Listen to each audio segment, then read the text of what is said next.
वर्धमान महावीर के बारे में पढ़ने जा रहे हैं। एक चीज यहां और लिख देते हैं कि इनके बचपन का नाम जो था वर्धमान था। क्या था? वर्धमान। और ज्ञान प्राप्ति के बाद इनको महावीर कहा गया। ठीक है, बचपन का नाम इनका ज्ञान था और उसके पहले जब इनको ज्ञान प्राप्त हो गया था तब इनको महावीर कहा गया था। हम लोग पढ़ते हैं वर्धमान महावीर जो है ये जैन धर्म के वास्तविक संस्थापक है। इन्होंने जैन धर्म के वास्तविक संस्थापक क्यों है? क्योंकि इनके समय ही जैन धर्म क्या हुआ था? बहुत ही ज्यादा विकसित हुआ था, बहुत ही ज्यादा प्रचलित हुआ था। किसके बारे में हम बात कर रहे हैं? वर्धमान महावीर के बारे में बात कर रहे हैं। इनको 24वां तीर्थंकर कहा जाता है, यानी कि इनके पहले भी 23 तीर्थंकर थे वर्धमान महावीर के। इनका जो जन्म हुआ है वो 540 ईसा वर्ष पूर्व हुआ है। अगर आप कंपेयर कीजिएगा इनको गौतम बुद्ध से, तो गौतम बुद्ध का जन्म कब हुआ था? 583 ईसा वर्ष पूर्व हुआ था। ठीक है ना?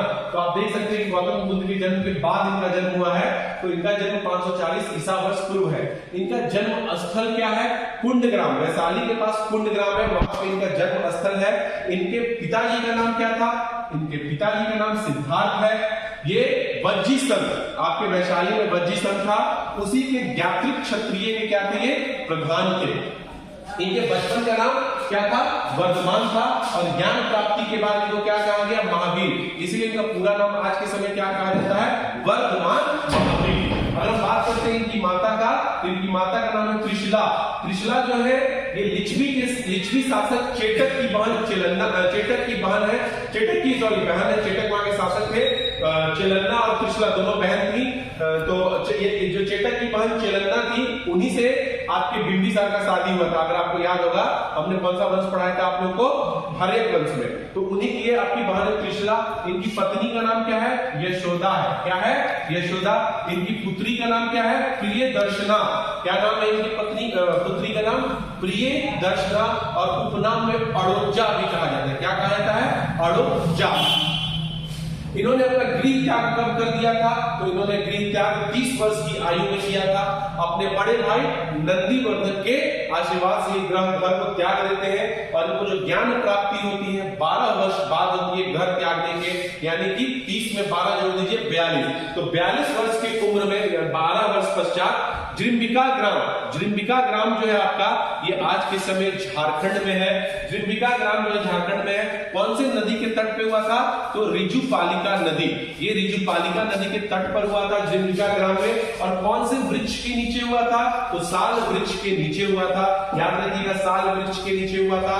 गौतम बुद्ध को पीपल वृक्ष के नीचे हुआ था, इनको साल वृक्ष के नीचे हुआ था।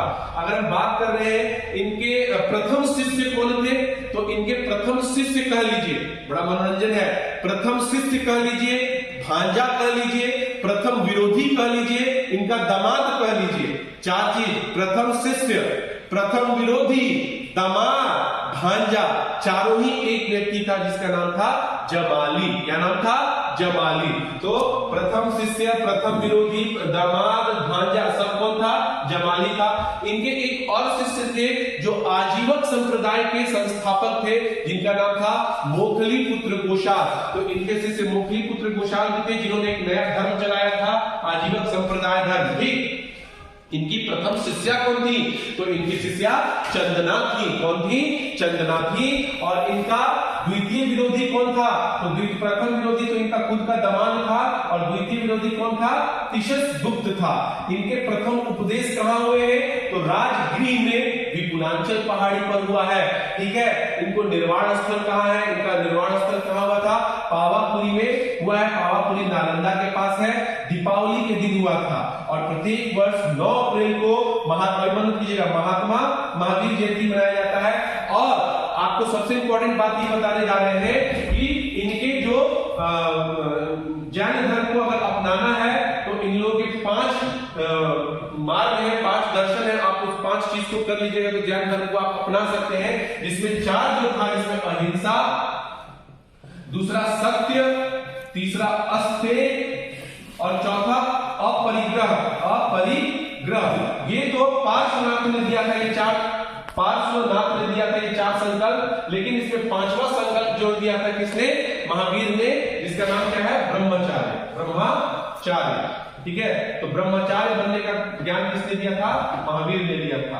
पहले हालांकि ये भी शादीशुदा थे, बाद में ब्रह्मचारी बन जाते हैं। तो ये 5 चीज जैन धर्म का क्या है, 5 मार्ग है जिसके थ्रू आप जैन धर्म को अपना सकते हैं। अहिंसा, हिंसा में विश्वास नहीं करना है, सत्य, सदा सत्य बोलना है, अस्तेय, किसी भी चीज की चोरी नहीं करनी है, और अपरिग्रह, जिस चीज से भी लालच हो हर चीज का आप त्याग कर दीजिए, और 5वां ब्रह्मचार्य।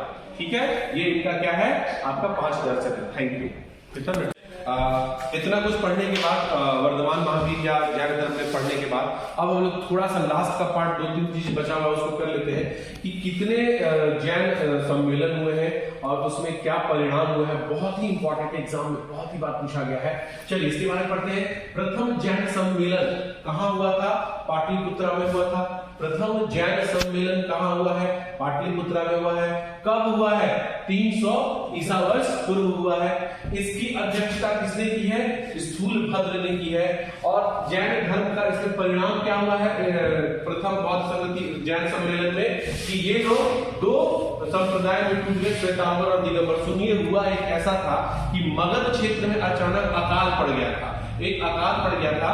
तो उस समय उसके जो अध्यक्ष थे, जैन धर्म के जो अध्यक्ष थे, वो भद्रबाहु थे। ठीक है, भद्रबाहु कहते हैं कि सब लोग चलो मेरे साथ यहाँ श्रवण बेंगोला कर्नाटक के पास, और जैसे ही अकाल खत्म हो जाएगा तो हम लोग क्या कर लेंगे, फिर से वापस आ जाएंगे। लेकिन इन्हीं का एक शिष्य थे जिनका नाम था स्थूलभद्र। स्थूलभद्र बोलते हैं हम घर को छोड़ के नहीं जाएंगे, हम अकाल में जो भी परिणाम होगा हम यहाँ पे देख लेंगे। तो इन दोनों में विवाद, हालांकि उसी समय अकाल के समय हो जाता है। तो जो भद्रबाहु के साथ श्रवण बेंगोला चले गए, वो लोग भद्रबाहु को मानने लगे, और जो लोग स्थूलभद्र के साथ मगध में ही रह गए, यानी कि पटना वाले क्षेत्र में ही रह गए, बिहार वाले क्षेत्र में, वो लोग स्थूलभद्र वाले कहलाए। इसी के कारण यहाँ पे 2 संप्रदाय का क्या हो जाता है, क्या बोलते हैं, विभाजन हो जाता है। और जब आपका अकाल खत्म हो जाता है तो वो आते हैं, कौन? भद्रबाहु। और आज हम देखते हैं कि यहाँ पर तो बहुत कुछ बदल चुका है। क्या बदल चुका है? जो जैन धर्म के मानने वाले थे वो लोग क्या क्या मानते थे, और यहाँ पे आके देख रहे तो स्थूलभद्र ने वो नियम पर बदल दिया। जैसे कि जो जैन धर्म के पुराने वाले लोग जो थे, जिसको मानते थे, जो भद्रबाहु के उसमें थे, ये लोग, इसके अध्यक्ष भद्रबाहु थे। ये लोग दक्षिण या श्रवण बेंगोला वाले कहलाए। ये लोग वस्त्र का त्याग करते थे। ये लोग बोलते थे कि वस्त्र पहनना जरूरी नहीं है, लेकिन आके देख रहे हैं तो यहाँ पे स्थूलभद्र वाले लोग वस्त्र का, श्वेत वस्त्र का ग्रहण करके बैठे हुए हैं। तो ये बोलते कि तुम्हें क्या करें, बोले आप तो गए ना, हम यहाँ पे संभालते हैं। समझ आ रहा है ना? तो श्वेतांबर वाले लोग के अध्यक्ष स्थूलभद्र थे, और ये मगध वाले कहलाए थे। फिर ये लोग कहते हैं कि कैवल्य प्राप्ति, यानी कि ज्ञान की प्राप्ति के बाद भोजन आवश्यक नहीं है, शरीर का त्याग कर दीजिए। अगर आपको ज्ञान की प्राप्ति हो गई, कैवल्य की प्राप्ति हो गई, तो भोजन का वो छोड़ दीजिए भोजन को, और अपना शरीर का त्याग कीजिए। ये बोलते हैं कि नहीं, कैवल्य प्राप्ति के बाद भोजन का जरूरी है। देखिए, ये सबसे पुराना नियम था, लेकिन जब वो अकाल के बाद आते हैं तो सारा नियम परिवर्तित हो चुका है। फिर ये बोलते हैं कि स्त्री निर्वाण के योग्य नहीं है। स्त्री का मतलब, निर्वाण का योग्य मतलब क्या होता है? निर्वाण का मतलब होता है कि जो कैवल्य प्राप्ति कर सकता है वही निर्वाण प्राप्त करेगा, यानी कि जिसको ज्ञान की प्राप्ति हो जाएगी वही क्या होगा, निर्वाण प्राप्त करेगा। तो ये लोग स्त्री को इस लायक नहीं समझते, लेकिन ये बोलते हैं नहीं, स्त्री निर्वाण के योग्य है। फिर ये लोग क्या कहते हैं कि महावीर विवाहित ही नहीं थे, ये लोग मानते हैं। कौन? आपके दिगंबर वाले लोग। लेकिन श्वेतांबर वाले लोग बोलते हैं कि महावीर का विवाह हुआ था किससे? आपके यशोदा जी से हुआ था। ठीक, उसके बाद ये लोग क्या बोलते हैं, मल्लीनाथ, जो 19वें तीर्थंकर थे, उसको ये लोग पुरुष मानते हैं, लेकिन श्वेतांबर वाले लोग मल्लीनाथ को क्या मानते हैं, ये लोग स्त्री मानते हैं। फिर ये लोग जैन ग्रंथ आगम को मानते हैं। जैन ग्रंथ आगम ये लोग मानते हैं, ये लोग जैन ग्रंथ आगम को नहीं मानते। ये पहले बौद्ध जो जैन सम्मेलन हुआ था उसमें ये सारा अंतर देखने को मिला था, और इसी के समय इनका ये शिष्य था, स्थूलभद्र जो था ना, भद्रबाहु का शिष्य था, और ये अपना नियम कानून बना लिया था जब वो कहां चले गए थे, श्रवण बेंगोला। अब आ जाइए, द्वितीय जैन सम्मेलन, ये वल्लभी गुजरात में हुआ है। वल्लभी गुजरात में कब हुआ है?